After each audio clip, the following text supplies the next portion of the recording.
Apocalipse 22. Nós vamos ler do versículo 6 até o final do livro.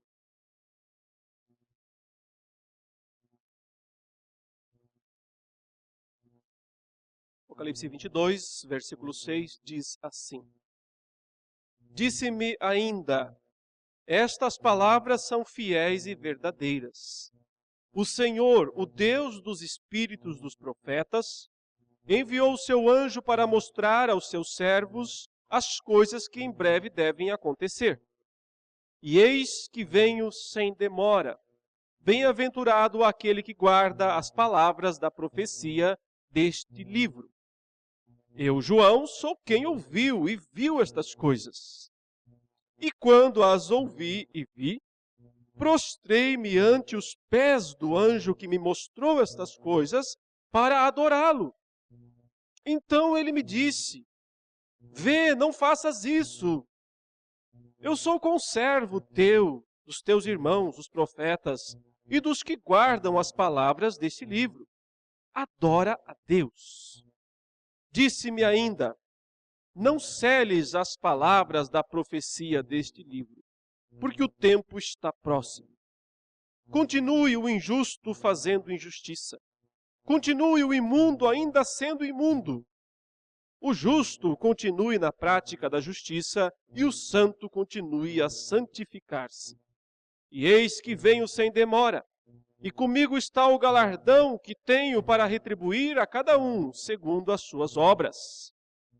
Eu sou o Alfa e o Ômega, o primeiro e o último, o princípio e o fim.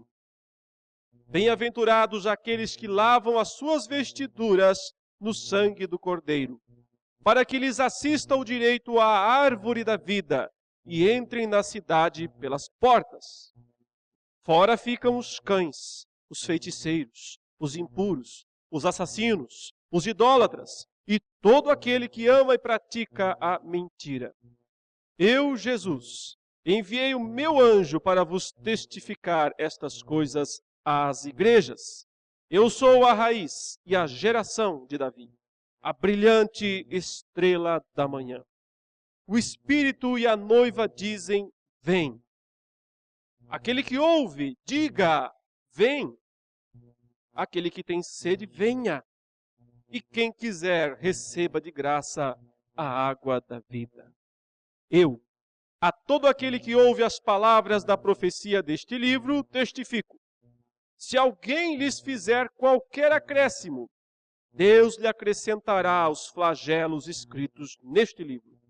E se alguém tirar qualquer coisa das palavras do livro desta profecia, Deus tirará a sua parte da árvore da vida, da cidade santa e das coisas que se acham escritas neste livro. Aquele que dá testemunho destas coisas diz: Certamente venho sem demora. Amém. Vem, Senhor Jesus. A graça do Senhor Jesus seja com todos. E assim nós concluímos a leitura deste livro tão especial, que Deus resolveu revelar por último no seu plano, no seu propósito. O último dos livros da Bíblia. 66 livros inspirados. Mas o último deles fecha com chave de ouro todo o cânon, toda a extensão dos livros considerados canônicos ou inspirados. Livros autoritativos, normativos, que trazem uma palavra que é norma para a igreja. Se nós não tivéssemos o Apocalipse, a Bíblia ficaria incompleta, com toda certeza. Muitos aspectos não teriam sido explicados. Questões cruciais, centrais do Evangelho não ficariam claras para nós. É só no último livro da Bíblia que nós temos certeza absoluta de que aquela antiga serpente, na verdade, era Satanás. Só em Apocalipse isso é esclarecido claramente. Só em Apocalipse nós ficamos sabendo a respeito do significado da árvore da vida e do fato de que Deus, que um dia preparou um jardim e tirou o homem desse jardim após o pecado e o lançou para viver no mundo, finalmente receberá esse homem outra vez, não apenas num jardim agora, mas em algo que extrapola totalmente aquilo que foi o passado. Um novo céu e uma nova terra, onde lá estará a árvore da vida, que é símbolo de vida eterna. Veja, não apenas de eternidade. Nesse sentido, eternidade, todos os seres humanos experimentarão. No céu, no novo céu e nova terra, ou no lago de fogo, todos experimentarão a eternidade de existência contínua, existência ad infinito, existência eterna. Mas quando se fala em vida eterna, se está caracterizando essa existência eterna como boa, como positiva. O outro lado da eternidade não pode ser chamado de vida eterna. E, na verdade, é chamado o outro lado de morte eterna. Porque é um morrer eterno, um estar eternamente separado da presença de Deus, da presença do Cordeiro de Deus. Aqui, no finzinho do fim, ou seja, no fim do livro de Apocalipse, nós mais uma vez encontramos uma espécie de resumo do livro inteiro. E para aqueles que acompanharam desde o início a exposição desse livro, sabem que vários números se destacaram durante o livro, mas um em especial. Um teve destaque maior do que os outros, e foi justamente o número 7. E esse número volta a aparecer aqui nessa parte final, que é a parte de diálogo após o versículo 5 encerrar toda a visão do novo céu e da nova terra, da nova Jerusalém. Então o versículo 6 começa um diálogo entre João e Jesus, entre João e o instrumento pelo qual Jesus revelou a sua palavra, que foi o anjo. E, para nossa surpresa, nós veremos mais uma vez aqui o número 7 aparecendo. Porque o Senhor Jesus dará 7 instruções a João e, consequentemente, à sua igreja.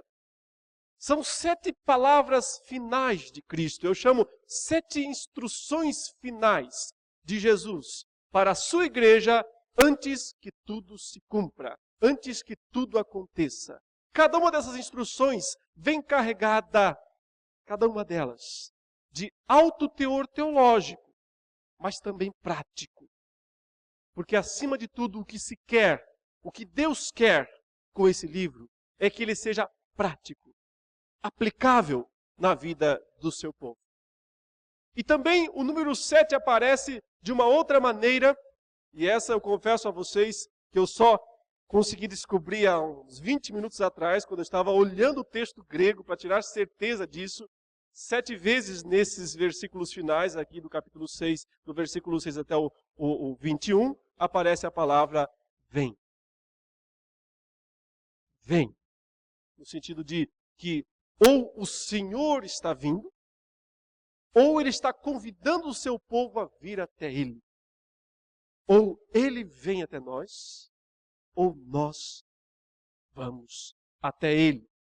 Sobre isso, no final, eu farei uma aplicação bem específica, se eu lembrar.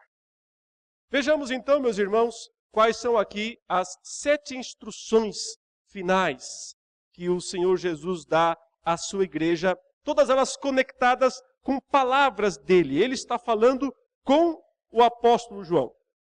A primeira orientação, a primeira instrução final aqui está no versículo 6, quando ele diz: disse-me ainda, ou seja, o Senhor falou com João, disse-me ainda, estas palavras são fiéis e verdadeiras. O Senhor, o Deus dos espíritos dos profetas, enviou o seu anjo para mostrar aos seus servos as coisas que em breve devem acontecer. A primeira dessas últimas instruções do Senhor à sua igreja tem a ver com a confiabilidade da palavra que foi revelada. Ele diz, estas palavras. Claro que isso, em primeira instância, tem a ver com aquilo que o Senhor falou diretamente a João desde o início da visão, e tudo se deu, se vocês se lembram, num domingo. Um domingo, primeiro dia da semana, o dia do Senhor. João estava lá na ilha de Patmos, um prisioneiro. E então o Senhor apareceu para ele, e então o Senhor começou a falar com ele. E lhe deu instruções. E mandou que tudo aquilo fosse registrado num livro. Este livro está em nossas mãos hoje. Este livro, Jesus está dizendo, as palavras que estão registradas aqui são fiéis, fidedignas, esse é o sentido, e verdadeiras. Porque elas não se originaram em homens, mas o Senhor mesmo, o Deus dos espíritos dos profetas. Aqui uma lembrança do modo como Deus falou em todas as épocas, quando sua palavra foi registrada, quando sua palavra se tornou norma, canônica. Deus é quem fala através dos profetas. Desde que o primeiro livro da Bíblia foi escrito, Gênesis, até que o último foi também registrado, Apocalipse, é o Senhor falando através dos seus profetas. Por essa razão, esta palavra revelada tem que ser recebida como a palavra de Deus. E nesse sentido ela não tem concorrência. Nenhuma outra palavra no mundo pode ser reconhecida como palavra de Deus. Mas tão somente aquilo que Deus falou através dos profetas. E que foi, então, registrado. E que está em nossas mãos. É por isso que nós recebemos a Bíblia, nos seus 66 livros, como a palavra de Deus. Inspirada, infalível, inerrante. Em tudo que ela ensina a respeito de fé e prática. E é isso o que o Senhor está aqui dizendo. Estas palavras são fiéis e verdadeiras. Porque o Senhor enviou seu anjo para mostrar aos seus servos as coisas que em breve devem acontecer. Em primeiro lugar, portanto, lembremos, meus irmãos, da fidedignidade desta palavra, do tesouro precioso que está em nossas mãos. Nós dispomos da revelação de Deus. E como veremos daqui a pouco, no próprio texto, revelação completa, final. Não se tira nada, não se acrescenta nada. Mas a palavra final, a palavra completa. No entanto, observe, em segundo lugar, o Senhor Jesus faz questão de dizer que esta palavra deve ser guardada. Não basta apenas emoldurá-la, não basta apenas colocá-la num quadro ou destacá-la sobre um altar para que as pessoas reverenciem e reconheçam a importância. É esse o ponto. Não é isso que Deus quer que se faça com essa palavra. O que Deus quer é que o seu povo guarde, no sentido de, veja, a ideia de guardar é uma ideia bem hebraica, é um hebraísmo, né? Porque para nós, o sentido de guardar é esconder, é colocar em algum armário, é colocar dentro de uma caixa, mas não é esse o sentido. No hebraico, guardar quer dizer guardar no coração. É o Salmo 119. Guardo no coração a tua palavra, para não pecar contra ti. Quer dizer, qual é o segredo de viver uma vida santa? É se essa palavra estiver armazenada no meu coração. Mas não lá no fundo do baú, lá onde ninguém acha, e sim presente. Presente diante dos nossos olhos o tempo todo, para que ela seja lâmpada, para que ela seja luz para o nosso caminho. Lâmpada para os pés ou luz para o caminho. Então o Senhor diz isso.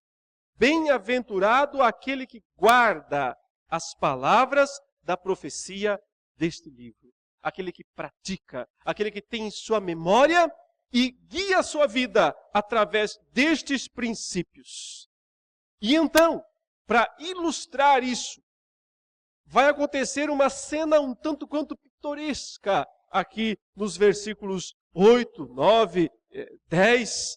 Uma cena estranha para o final de um livro tão glorioso.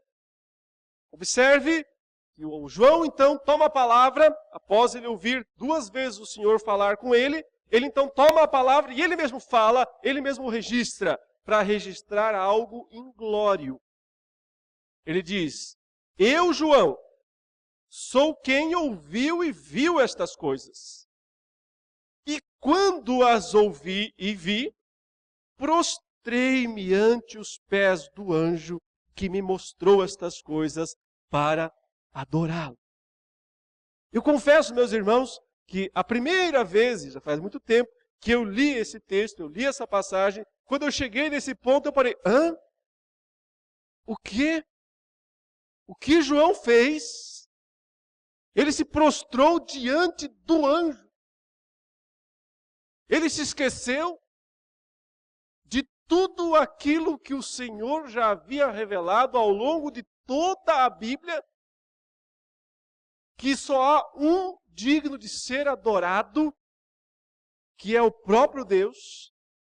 Ele se esqueceu do primeiro e do segundo mandamento, justamente o que vem em primeiro lugar, quando Deus diz: não terás outros deuses diante de mim, não farás para ti escultura alguma, imagem alguma, semelhança alguma do que é em cima no céu, lá tem anjos, não pode fazer, nem embaixo da terra, nem lá nas águas, quaisquer que sejam os animais, não as adorarás, que é o sentido de se prostrar, não lhes darás culto, porque eu sou o Senhor teu Deus, o Deus zeloso, que visita a iniquidade dos pais, dos filhos, até a terceira e quarta geração daqueles que me aborrecem. Esqueceu? Isso é impressionante, não é? Porque nos mostra a fragilidade do ser humano. Mesmo o último dos apóstolos, o homem que se reclinou sobre o ombro de Jesus, o homem que recebeu a maior porção da revelação de Deus, sim, porque ele recebe aqui a revelação final, tem um instante final de loucura. Que outra palavra eu posso usar senão dizer de bobeira? E se prostra diante do anjo e recebe uma reprimenda clara, direta do anjo. Quando o anjo diz o seguinte para ele: pare com isso. Esse é o sentido. Vê, não faça isso. Quer dizer, olha o que você está fazendo. Perceba o que você está fazendo. Pare imediatamente. Por que é que o anjo impede João de fazer aquilo? Porque o próprio anjo explica, ele diz: eu sou um conservo. Eu sou um servo igual a você. Esse é o sentido do texto, da palavra original. Eu sou um servo igual a você. E talvez aqui seja o mais puro, o mais perfeito, o mais poderoso dos anjos, porque foi ele que trouxe a revelação a João. Eu sou apenas um servo igual a você. Igual aos profetas, igual a qualquer pessoa que guarda as palavras da profecia deste livro. Nós somos os mesmos servos. Qualquer pessoa que guardar as palavras da profecia desse livro está no meu nível. Mas Deus está em outro nível. Por isso ele diz: adora a Deus. Uma ordem frontal, firme e final. Adora a Deus. Um grande alerta contra idolatria. E observe que, mesmo o mais santo dos homens, o mais inspirado dos homens, corre o risco, sim, de se esquecer de tudo aquilo que ele já aprendeu, de tudo aquilo que já foi revelado, do próprio primeiro mandamento. Não tem coisa mais central para João lembrar, não tem algo mais presente na vida dele do que o primeiro mandamento. E no final da Bíblia, ele se esquece disso. Isso nos ensina, sim, meus irmãos, aquilo que a Bíblia fala de forma muito repetitiva. Cuidado. Quem está em pé, cuidado. Cuidado, porque a chance de cair é altíssima para qualquer pessoa. Basta se desviar do que está escrito. Basta se esquecer, ainda que só por um segundo, do que está escrito. Vê o que ele diz? Não adianta só ter a Bíblia emoldurada em algum lugar. Não adianta colocá-la num quadro. Não adianta reconhecê-la. Precisa guardá-la. Precisa estar presente no coração. Ou então, no momento de bobeira, no minuto de bobeira, você põe tudo a perder e segue seus instintos. E ao seguir seus instintos, põe tudo por água abaixo. Porque é até compreensível a razão de João se prostrar diante do anjo. Ele estava assim, talvez embasbacado. Ele estava impressionado. Por quê? Porque ele recebeu toda aquela gama de revelações. Ele viu todas aquelas cenas extraordinárias, fantásticas. E tudo isso foi por intermédio do anjo. Era o anjo dizendo, olha para lá, olha para cá, agora vê isso, agora vê aquilo. O anjo mostrou tudo isso para ele. E então o anjo terminou e disse assim, agora veja Jerusalém celeste, agora veja o novo céu e a nova terra. E o João viu aquilo lá. E o anjo disse, agora acabou. Fim. Acabou a cena. O João fica meio bambo ali, depois de ter visto tudo aquilo. E aí ele fica sem saber o que fazer. Ele olha para o anjo e diz, você é o cara. E vai se prostrar diante do anjo. Se esqueceu. Esqueceu do que estava revelado. Esqueceu da palavra, daquilo que foi dito há muitos anos, há muito tempo atrás. Então, essa cena ilustra para nós aquilo que o Senhor diz no versículo 7. Eu venho sem demora, fica atento, fica acordado, não se deixe maravilhar, não durma, porque senão você não vai guardar as palavras da profecia desse livro. Mas bem-aventurado é aquele que guarda as palavras da profecia desse livro. Já tivemos aqui, meus irmãos, duas palavras, duas instruções de Cristo. A primeira testando sua palavra, veracidade, fidedignidade. A segunda dizendo que ela tem que ser guardada. Ou então, se ela não for guardada, há risco de que nós coloquemos tudo a perder. E pode ser que seja isso no fim. No último instante, alguém pode botar tudo a perder se esquecer daquilo que está revelado, daquilo que o Senhor Deus revelou. Em tempos em que as pessoas criam tantos ídolos, sejam os velhos ídolos de estátuas, né, de imagens de escultura, que tantos querem defender, dizendo, não, a gente só venera, a gente não adora. Se prostrou diante, adorou. Se ajoelhou diante, adorou. Foi só isso que João quis fazer. Ele quis se ajoelhar diante do anjo. O anjo disse, levanta, pare com isso, imediatamente. Você só pode fazer isso diante de Deus e de ninguém mais. Mas também vale um lembrete para todos aqueles crentes que idolatram pessoas, homens, artistas, gospel. Né? Cuidado.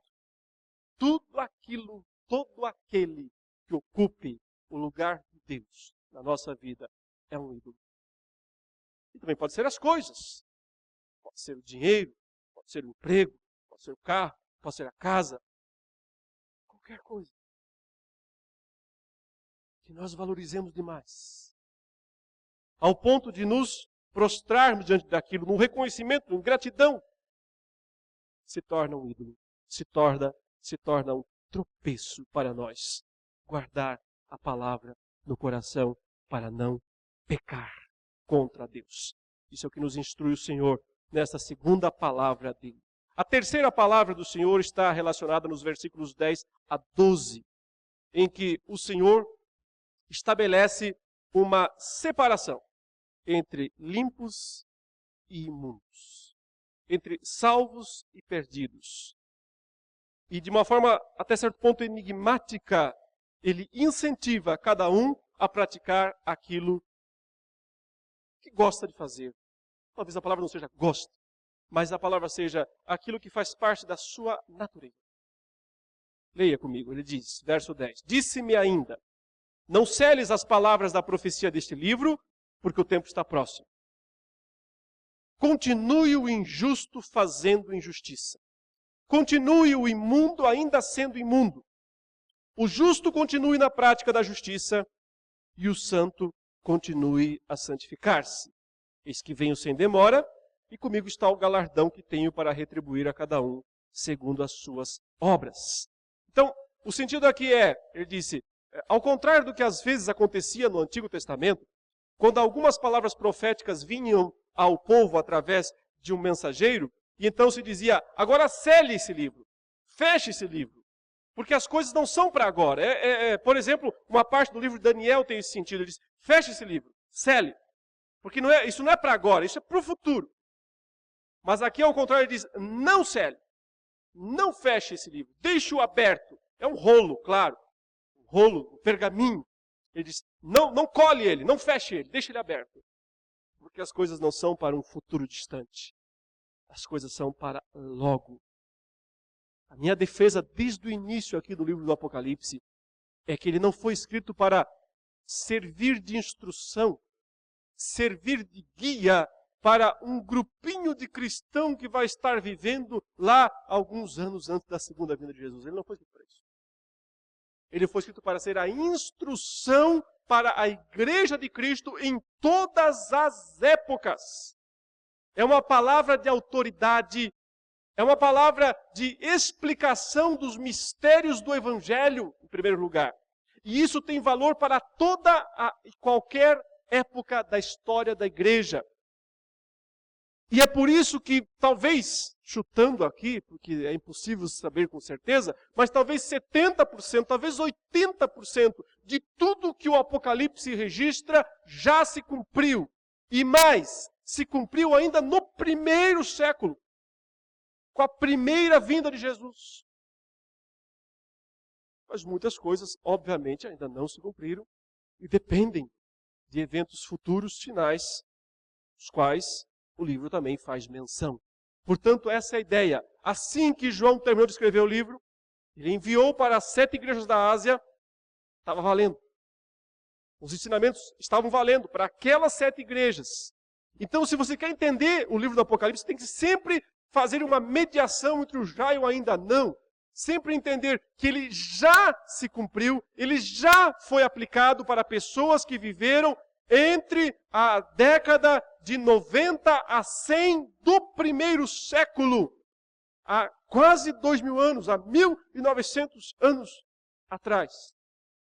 Mas ao mesmo tempo, vale para as pessoas que viveram no século 2, no 3, no 4, no 5, até o 20, até o 21. E quantos séculos tiverem ainda, se Deus quiser, só Ele sabe a data do seu retorno, pode ser amanhã, pode ser daqui 1000 anos. 1000 anos para o Senhor, Pedro dizia, é como um dia.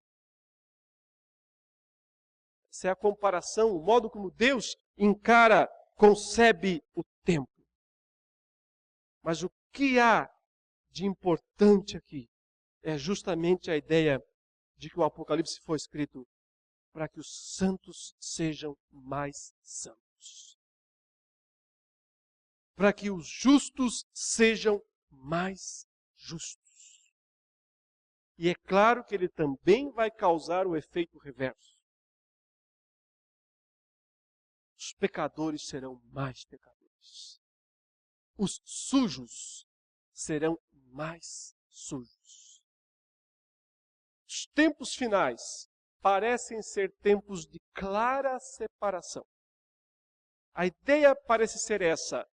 O mundo cada vez mais ímpio, o mundo cada vez mais perverso, cada vez mais profano, cada vez mais mergulhado em depravações. É isso que se pode esperar do mundo. E de certa maneira, aqui há até um incentivo da Bíblia, dizer assim, já que você escolheu essa vida, vá fundo nela, é só o que te resta.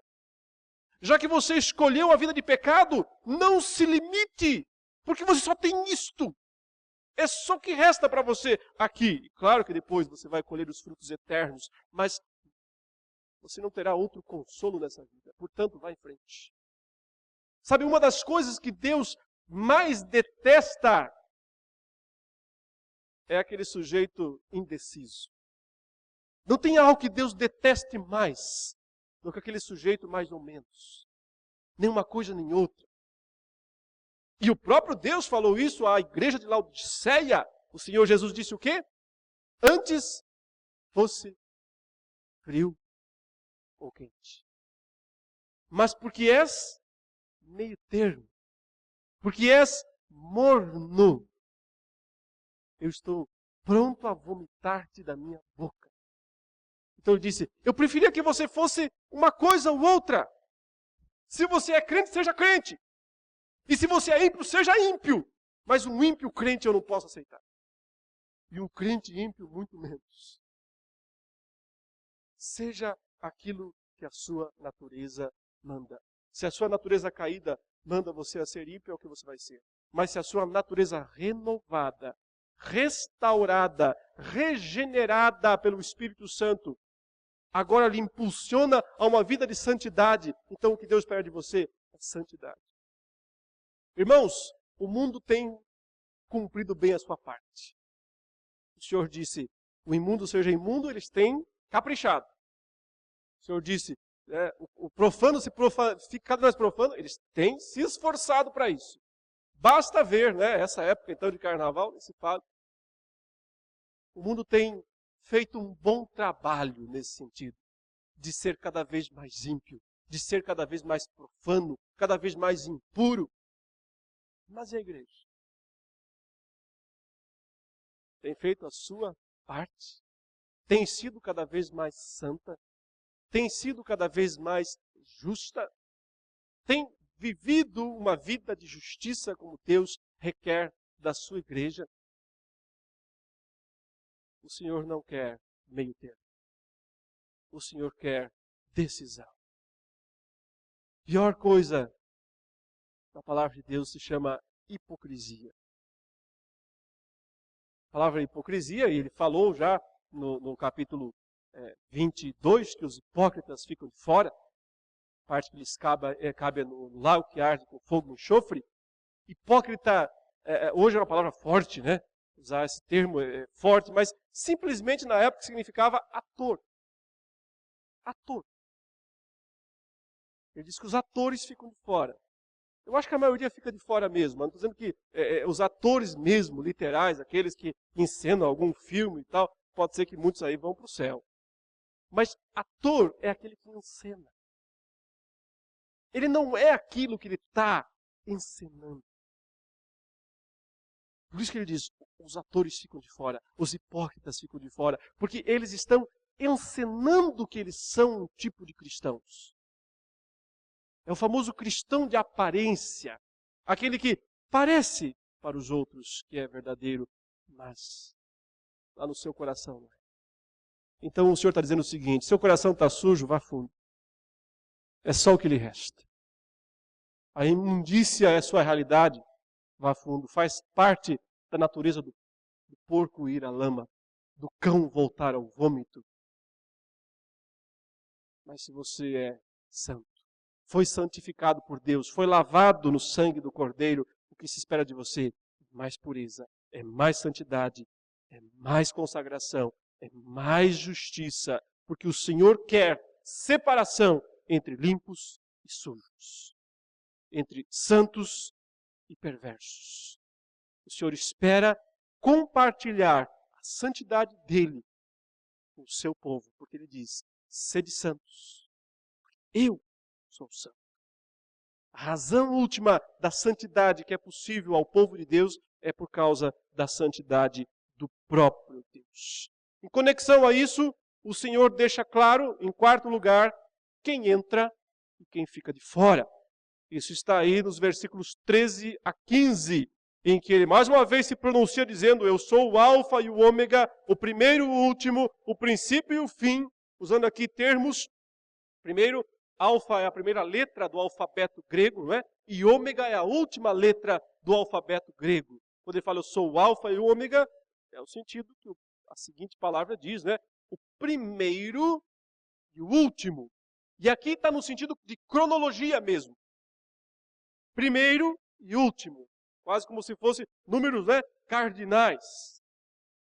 Porém, a próxima expressão, quando ele fala o princípio e o fim, agora ele usa um outro tipo de termo que não tem a ver tanto com contagem de tempo, mas tem a ver com propósito. Eu sou o princípio, então eu sou a origem, eu sou a fonte de todas as coisas. E a última palavra que ele usa é eu sou o escatom. É daí que vem a nossa palavra escatologia, que nada mais é do que o estudo do fim, o estudo das últimas coisas. Por isso ele fala, eu sou o princípio, protos, e eu sou o escatom, eu sou o fim, no sentido de finalidade, de consumação. O Senhor é o alfa, primeira letra, o ômega, última letra. É o número 1 de toda a história, e se tiver um final, ele é fim de toda a história, de todo o tempo. E ele é a fonte de todas as coisas, o princípio, e ele é também o escatom, o fim, a consumação de todas as coisas. E ele que é tudo isso, diz algo fundamental. Quem entra no seu escatom, quem entra no seu propósito final e quem fica de fora. Ele diz, os que entram, versículo 14, os que ficam de fora, versículo 15. Os que entram são bem-aventurados, porque lavam as suas vestiduras no sangue do Cordeiro, para que lhes assista o direito à árvore da vida e entrem, olha aí, entrem na cidade pelas portas. Agora, do outro lado, quem não entra na cidade pelas portas? Quem fica de fora? Fora ficam os cães, os feiticeiros, os impuros, os assassinos, os idólatras e todo aquele que ama e pratica a mentira. Preste atenção em algo extraordinário desse texto. O pessoal que fica de fora é listado. Quase como se dissesse, os nomes deles são esse. Claro que nome aqui é prática, é o que faz. Caráter, descrição do caráter. Mas os que entram não recebem descrição nenhuma. Não são os que fazem isso, fazem aquilo outro. Os que entram não são aqueles que fazem boas obras. Não são aqueles que dão esmolas. Não são aqueles que, sei lá, fazem os rituais religiosos que as mais variadas religiões exigem. Os que entram são aqueles que lavam as suas roupas. O sangue do Cordeiro. A entrada no novo céu e na nova terra não é, nunca foi, nunca será questão de mérito, mas sim questão de perdão, de ser perdoado, questão de graça, de ser lavado, de ser purificado, porque no centro da mensagem escatológica do Apocalipse está uma cruz. Uma cruz que faz reconciliação entre céu e terra, entre Deus e homem. Uma cruz que apresenta o homem sujo, que era imundo, apresenta-o diante de Deus com roupas limpas. Isso é sinônimo de conversão. A lavagem da alma, do coração, só possível através do sangue do Cordeiro Jesus. Agora os que ficam de fora recebem nomes. Fora ficam os cães. E aqui cães não são os cachorros, os animaizinhos, né? Eu bem que gostaria que os cachorros fossem para o Novo Céu e Nova Terra, porque eu gosto de cachorro. Não sei se eles vão entrar no Novo Céu e Nova Terra, não tem nada que impeça eles de entrarem, desde que eles não morram mais. Porque lá não pode existir morte. Mas quando ele diz aqui que os cães ficam de fora, são pessoas, são homens cães. Não aquele tipo normal que as mulheres, quando ficam bravas, chamam os homens de cachorros. Não é esse o sentido, talvez. Mas cachorro ou cães, na Bíblia, tem um sinônimo de covardia, de retroceder. O provérbio diz, o cão volta ao vômito. Esse é o sentido. Ou seja, é aquele que retorna às velhas práticas, retorna aos velhos vícios. É aquele que começa a percorrer o caminho, mas então, por algum motivo, por alguma razão, ele abandona e volta ao que estava errado, ao que vivia anteriormente. E eles são os primeiros aqui listados a ficarem de fora. Porque um grave mal, um grave problema é justamente conhecer a verdade e abandoná-la. Por isso o texto que nós lemos na liturgia dizia: ai de ti, Corazim, ai de ti, Betsaida, Cafarnaum, aquelas 3 cidades da Galileia que viram Jesus, que ouviram Jesus, que testificaram dos sinais de Jesus. Não se arrependeu. Quanto mais conhecimento, mais responsabilidade, mais rigor da parte de Deus, ao ponto que Cristo disse: no dia do juízo haverá menos rigor para Tiro, Sidom, Sodoma, Gomorra, ou seja, o que tem de pior no mundo antigo, de cidades pecadoras, do que para vocês, Betsaida, Cafarnaum, Corazim. Sim, meus irmãos. Lembram? Conhecer e não praticar. Nada é mais odioso aos olhos de Deus. Conhecer e voltar. Retroceder ao vômito. Voltar aos vícios. Voltar à velha vida. Quem faz isso está fora. É o primeiro a ficar de fora. Além deles, ele diz que também necessariamente vão ficar de fora os feiticeiros. Feiticeiros aqui, ele usa uma palavra curiosa, né? Ele diz os farmacoi. Da onde vem a nossa palavra farmácia? Porque no mundo antigo, os farmacêuticos, na verdade, eles eram chamados de feiticeiros. Porque muitos deles mexiam com substâncias e tentavam criar aí elementos através de alquimia, etc. Mas o Senhor não está dizendo que aquele pessoal que fez curso de farmácia vai ficar fora, né, graças a Deus, do reino dos céus. Está dizendo aqueles que acham que têm poder sobre os elementos, que acham que através da magia, da superstição, vão conseguir obter alguma vantagem do mundo, ou dos espíritos, ou dos astros, ou de quaisquer realidades invisíveis, que porventura as pessoas creiam. Ele diz: quem segue esse caminho está fora. Porque quem segue esse caminho não segue a palavra. Tem outros preceitos, tem outras crenças. Não guarda a palavra e por isso não tem como entrar. Ele continua os impuros. Impuros aqui, um termo genérico que significa todos aqueles que se envolvem com questões sexuais impróprias. E na verdade, para a Bíblia só tem uma espécie de relacionamento sexual aceitável no casamento. Qualquer outro tipo. No casamento entre um homem e uma mulher. Claro, é o único lugar em que a Bíblia autoriza. Fora disso, qualquer outro tipo de relacionamento chama-se impureza, ele diz. Ficam fora. Na sequência, ele diz que também ficam fora os assassinos, aqueles que matam. E Jesus disse que matar não é só matar fisicamente, mas matar com palavras e até com pensamentos.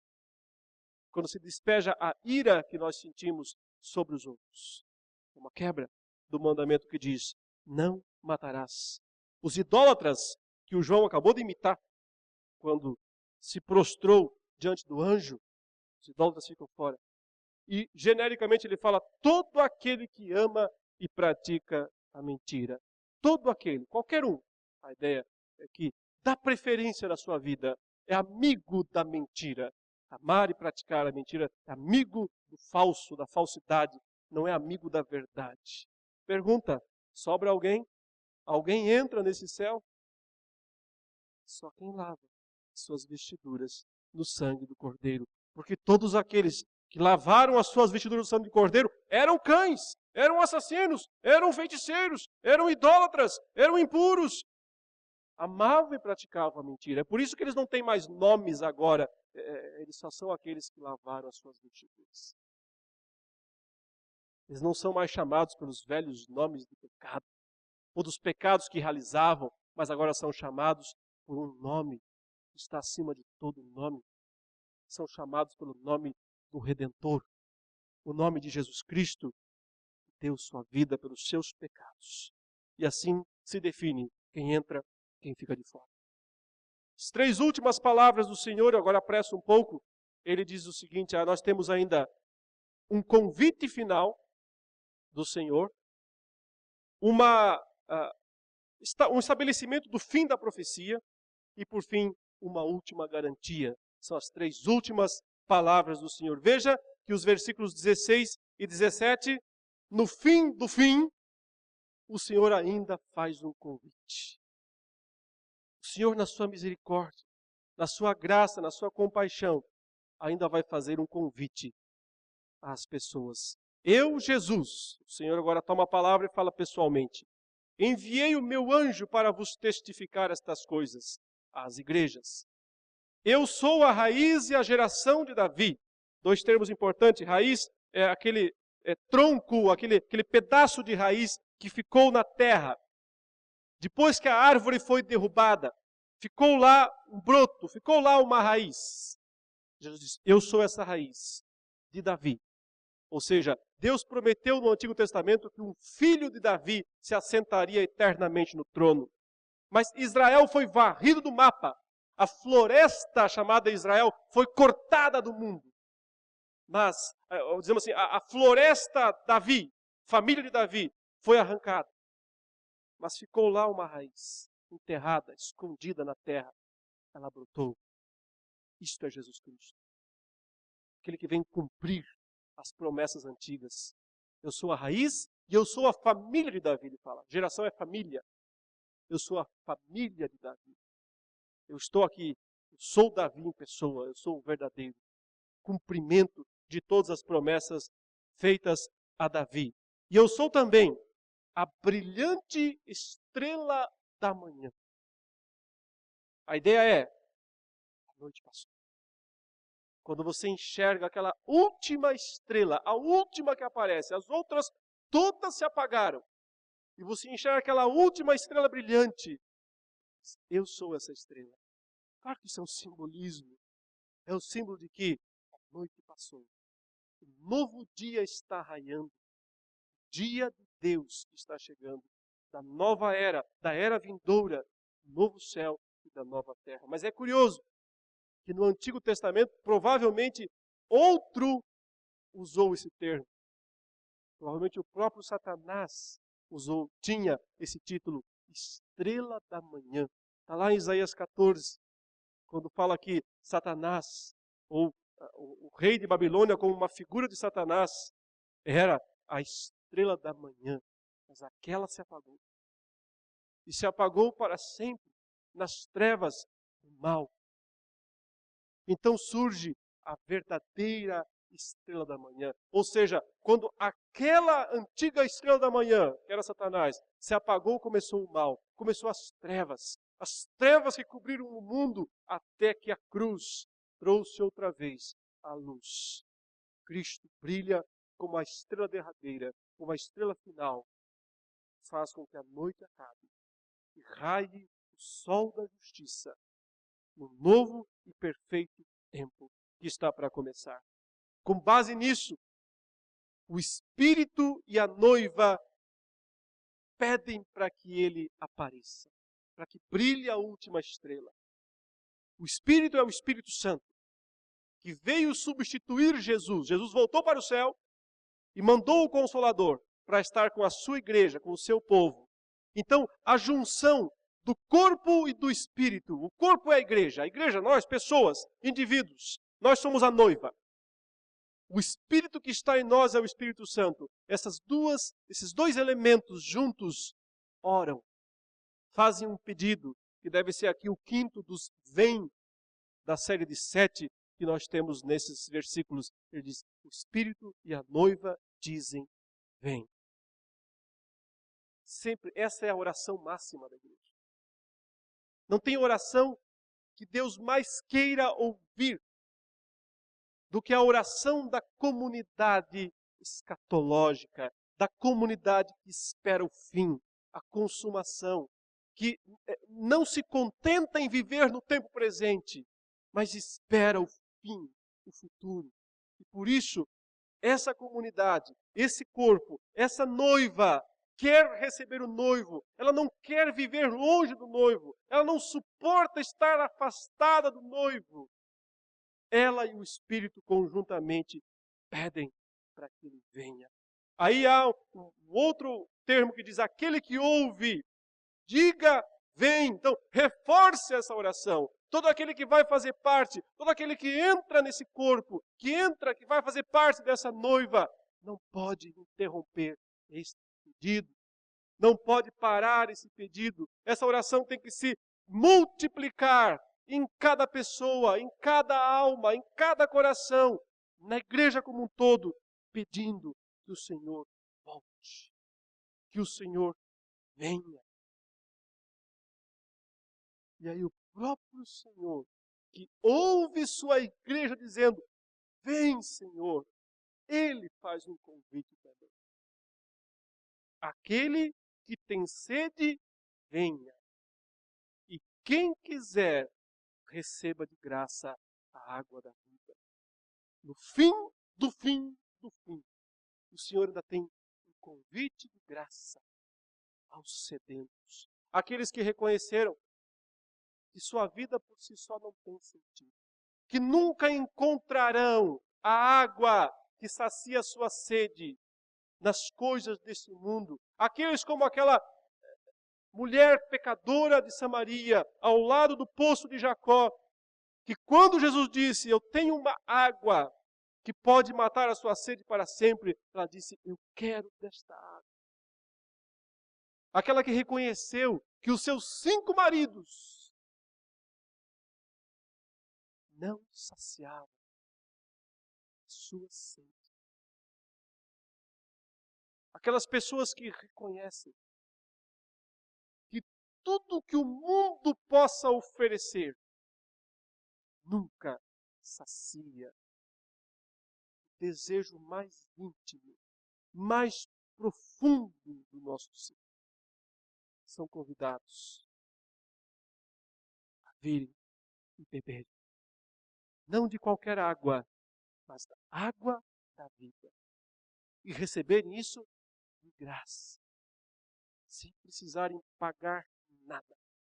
Receberem de graça o maior dos dons, o maior dos presentes, a água da vida. Finalmente, o Senhor fecha o livro. Versículos 18 e 19 diz, eu a todo aquele que ouve as palavras da profecia desse livro testifico. Se alguém lhes fizer qualquer acréscimo, Deus lhe acrescentará os flagelos escritos neste livro. E se alguém tirar qualquer coisa das palavras do livro desta profecia, Deus tirará a sua parte da árvore da vida, da cidade santa e das coisas que se acham escritas neste livro. Fechou o livro em termos de não tira nem acrescenta nada. O livro está aberto porque está se cumprindo, mas fechado no sentido de que não se acrescenta, não se tira. Isso é um conceito importantíssimo. É claro que ele está falando em primeira instância deste livro que começou a ser escrito naquele domingo, quando João viu Jesus falando e disse, escreve as coisas, ele começou a escrever. Mas como a Bíblia é uma unidade teológica, como Deus não é fragmentado em partes, como ele revelou-se de uma vez de Gênesis a Apocalipse, isso se aplica também a toda a Bíblia, até porque o Apocalipse não existe sem o Gênesis.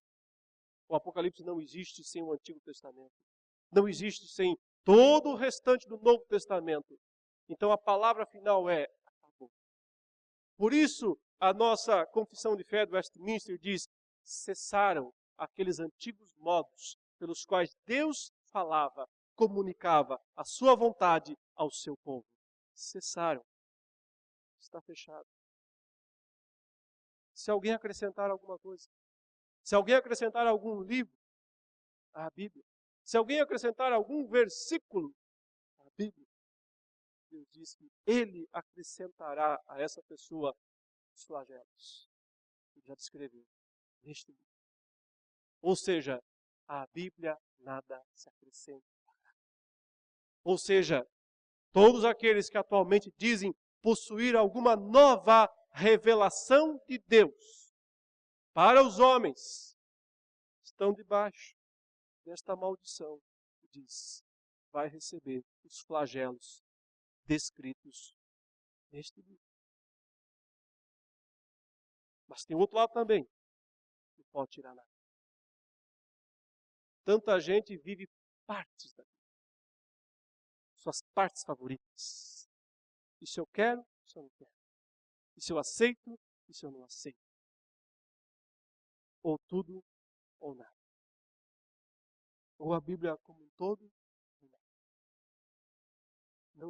não se acrescenta, nem se tira. A palavra termina. A revelação cessou. Nós temos tudo o que nós precisamos para vivermos a melhor das vidas santificadas neste mundo. Sim, 2 Timóteo 3, 16, 17 diz exatamente isso. A Escritura é inspirada por Deus, útil para a correção, educação do homem de Deus na justiça, a fim de que ele seja perfeito. Toda boa obra. Tudo que eu e você precisamos para alcançarmos o limite máximo de perfeição possível nessa vida, em termos de santidade, em termos de prática de boas obras, tudo nós temos neste livro. É por isso que não precisamos de nada mais. A última declaração de Jesus é, verso 20, aquele que dá testemunho destas coisas diz, certamente venho sem demora. Amém? E a última oração, vem Senhor Jesus. O sétimo vem desta passagem, desta parte. Como eu disse no início, 7 vezes ele diz vem, ou venho. Ou convida, ou anuncia a sua vinda. Eu concluo dizendo que é sem demora. Ainda que já tenham se passado 2000 anos. Ainda que esse seja o argumento de muitos, o Senhor vai demorar, talvez, já demorou muito. Tem que lembrar, um dia como 1000 anos, 1000 anos é como um dia. Mas o nosso encontro com o Senhor não se dará somente quando Ele voltar dos céus, mas também como quando cada um de nós deixa esse mundo. Quando cada um de nós vai ao encontro do Senhor, de um jeito ou de outro, acaba sendo breve. A espera tem que ser intensa. E o preparo precisa ser completo. Para que, quer o Senhor volte para nos buscar, quer Ele nos chame, isso significa morte. Como Paulo disse, morrer e estar com Cristo é incomparavelmente melhor. Na nossa ida ao encontro do Senhor, ou na vinda dele ao nosso encontro, de um jeito ou de outro, se cumprem todas as palavras de Deus. Portanto, estejamos preparados. Porque a grande mensagem do Apocalipse é essa. Fiquem firmes. Mantenham a esperança. Enfrentem o que vier contra vocês. Não se desviem do que está escrito, da palavra de Deus. Aguentem toda a perseguição que porventura venha. Confiem que suas vestes estão limpas. E se não estão, venha e lave, ainda há tempo. O sangue do Cordeiro. Fique firme, esperando, aguardando o retorno iminente do Senhor Jesus. E assim, você estará guardando as palavras da profecia deste livro e cumprindo o propósito pelo qual ele foi escrito. Que Deus nos guarde, que Deus nos abençoe em nome de Jesus.